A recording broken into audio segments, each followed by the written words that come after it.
So we're starting with this section because Chapter 7, we talked about factoring. And if you remember what factoring means, it means to unmultiply or to break it down into the items that multiply to give you a specific product. So if you were to look back in your head at one of the questions that you all had was this type of question where it asked you to factor.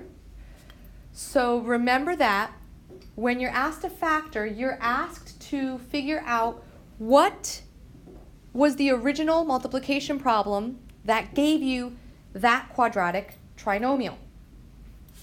And the way that we did this was we did product of AC, sum of B. The first thing we did is we found the GCF. There is none for this example. The second thing is it a special case?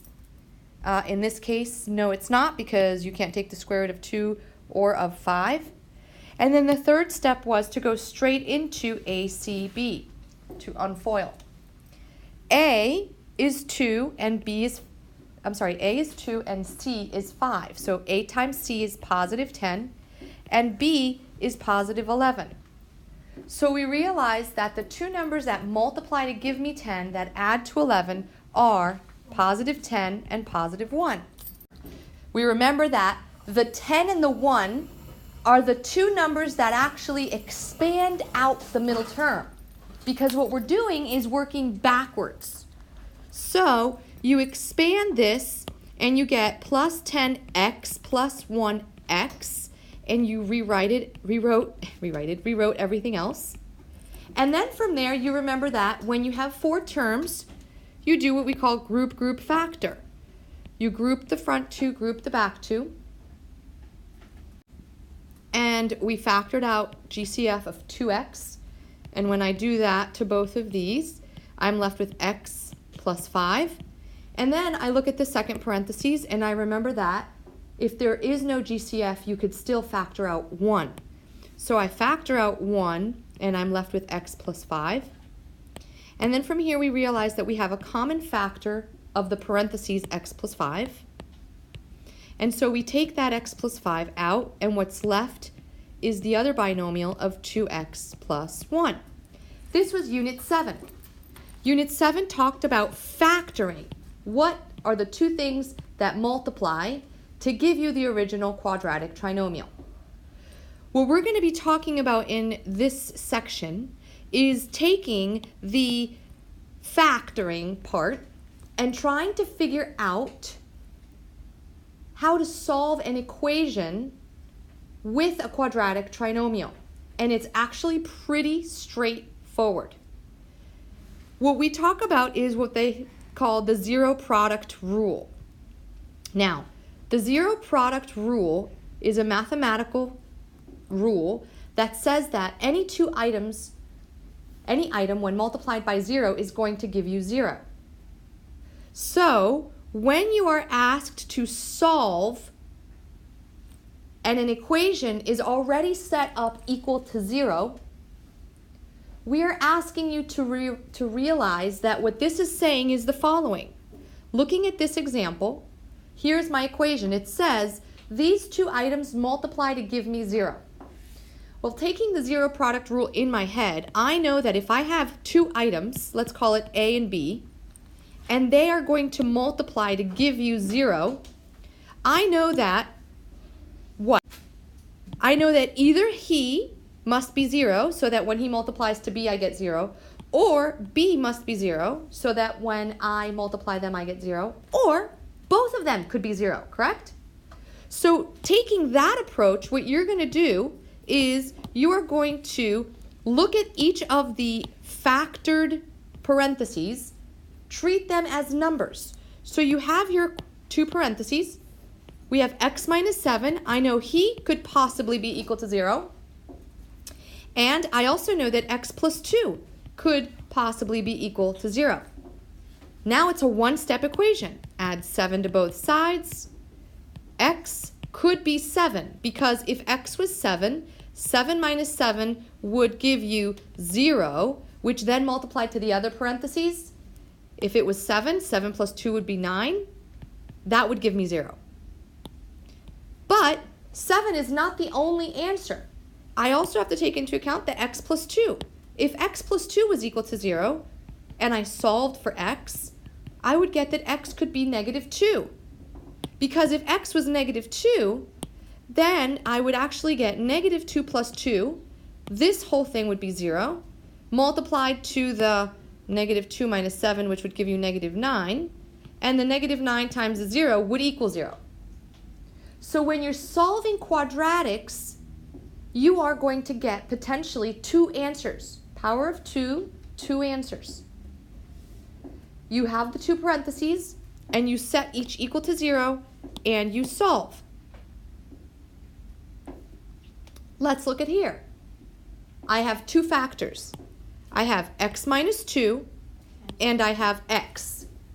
That means that those 2 parentheses, when multiplied together, gave me 0.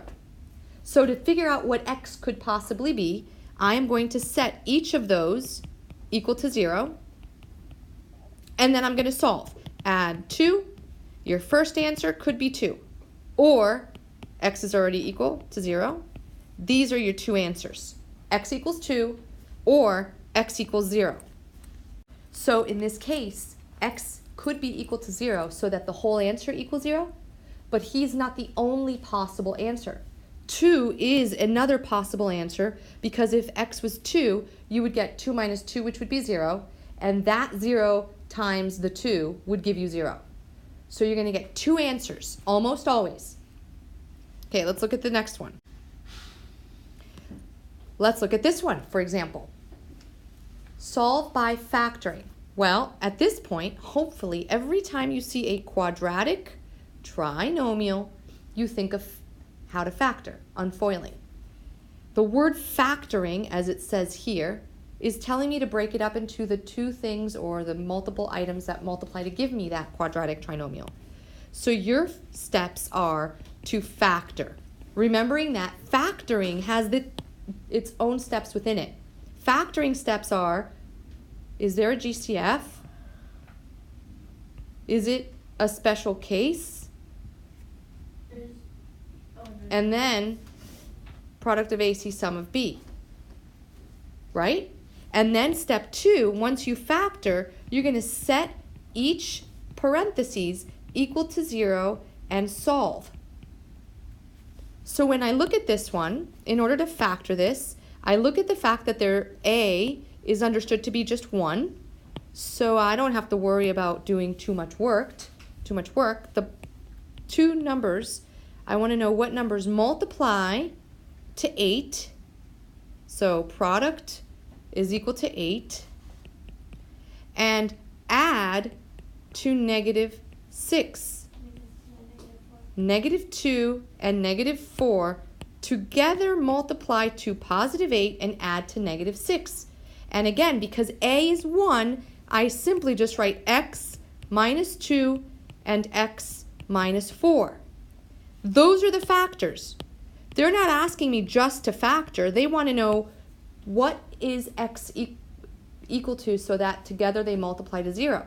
So then you set x minus 2 equal to 0, and you set x minus 4 equal to 0, and you solve like a regular one-step equation. My first answer is that x could equal 2. If x was 2, 2 squared is 4. 2 times 6 is 12, so 4 minus 12 is negative 8, plus 8 would give you 0. So I know that that is one of the answers. Now I have to go to the other one.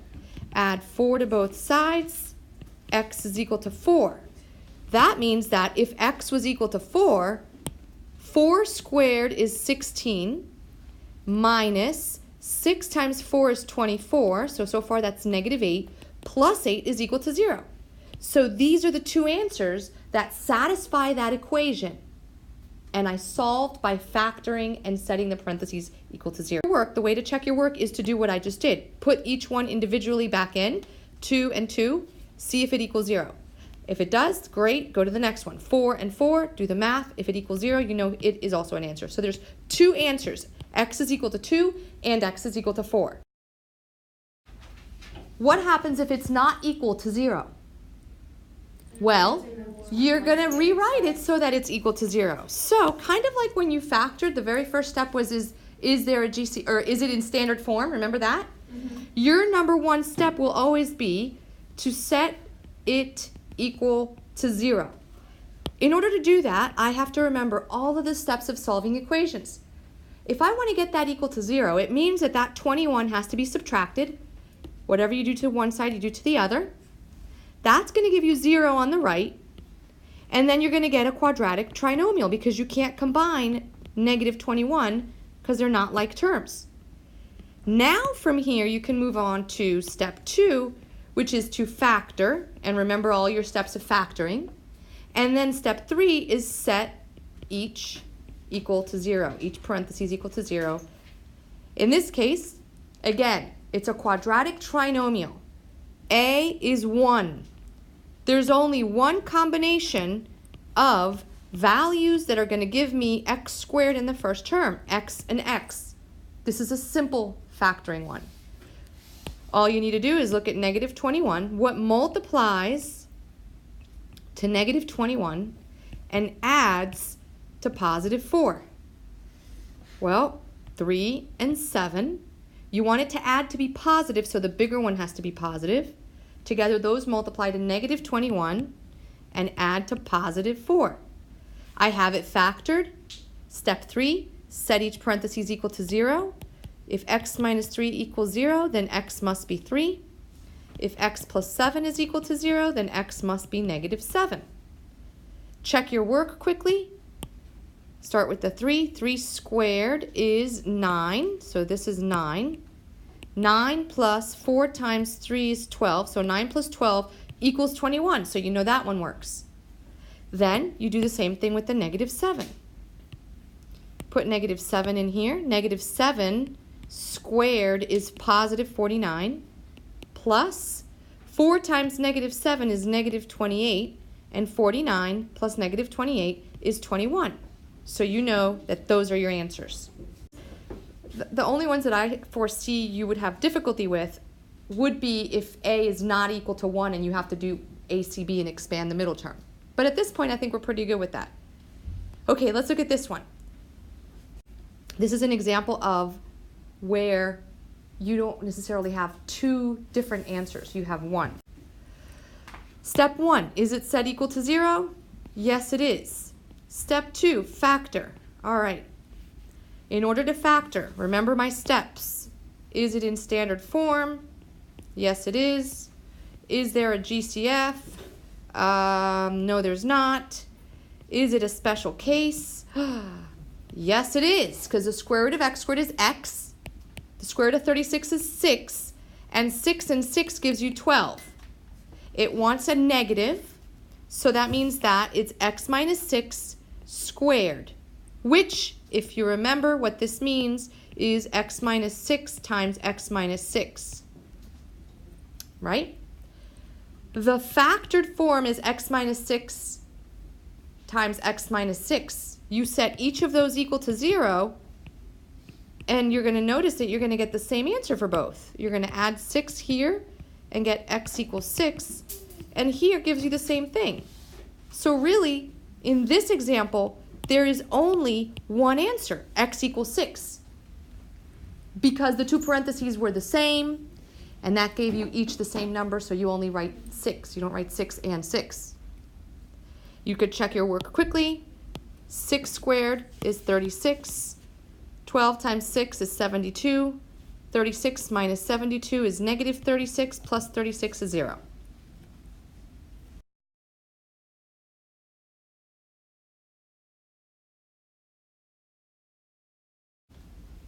Now, let's look at one where A is negative and it's not written in standard form. Standard form is when it's set equal to 0. So, in this example, remember, you do not ever want A to be negative. It shouldn't be negative because it's going to throw you off. And if that's the case, what would you do so that this equation is A set equal to 0 and that A is not negative? If I add 2x squared, I'm going to get 0 on this side, And then when I add 2x squared here, a is now going to be positive, plus 20x plus 50.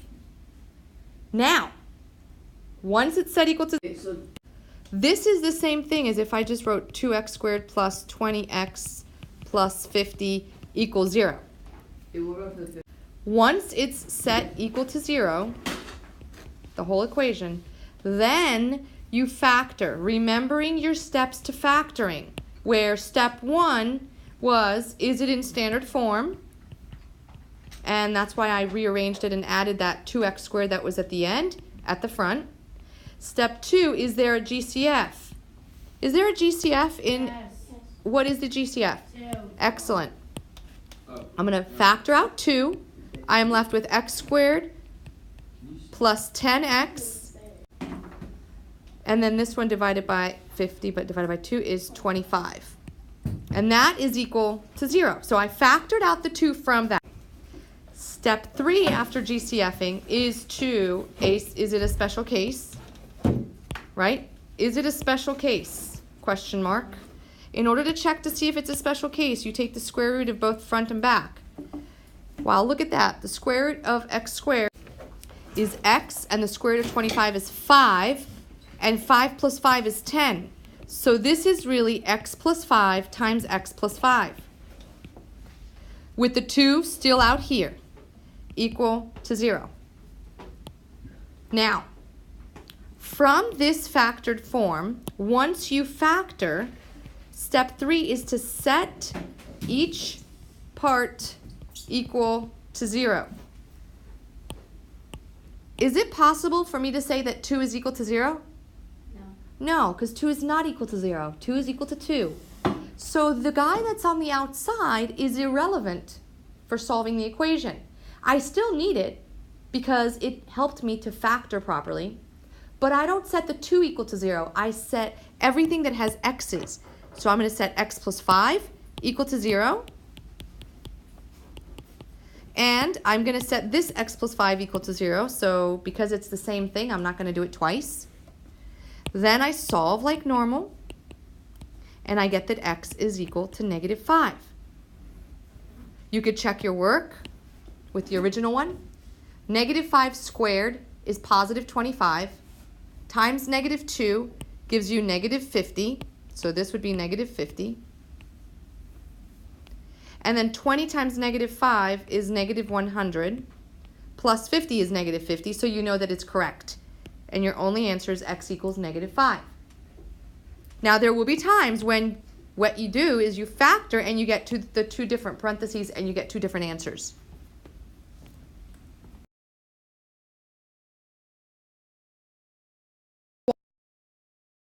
Okay, let's look at some word problems. The height in feet of a diver above the water. Okay, so I am such a picture person that I'm going to go like this. And the diver is above the water. Okay? So at first I thought it was a diver like a scuba diver, but now I'm assuming that it's a person who is on a platform and is getting ready to dive. So the height is modeled by the equation. So this here is actually the equation. The height is equal to negative 16t squared plus 8t plus 8, where t is the time in seconds after the diver jumps off the platform. So we know that it's going to make a parabola, and we want to know at what height it's going to be, that diver. They want to know what the time is, so we want to know what t is. Remember that I mentioned to you guys that that's the format of an equation for anything on Earth because of the fact that gravity pulls it down and it makes a parabola. The negative 16 is the force of gravity pulling it down.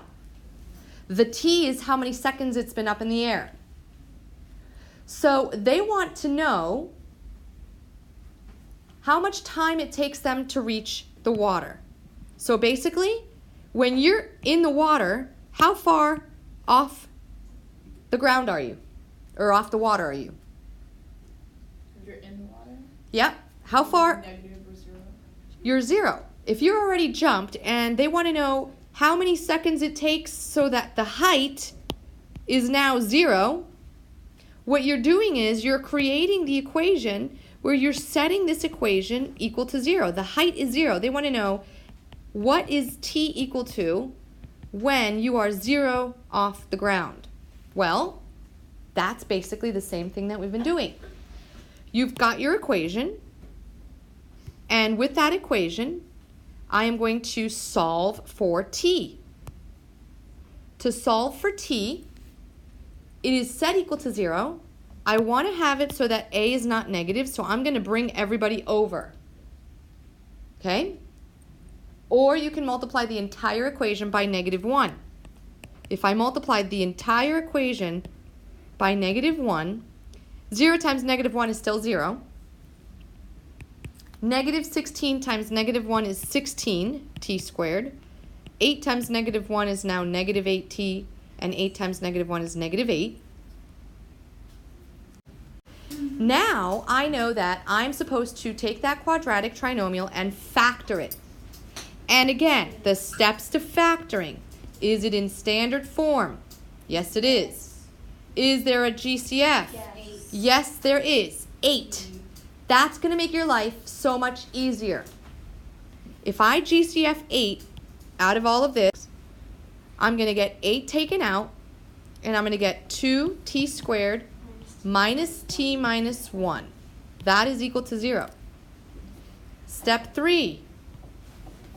Is it a special case? No, it's not. You can't take the square root of 2t squared. So step 4 is ACB.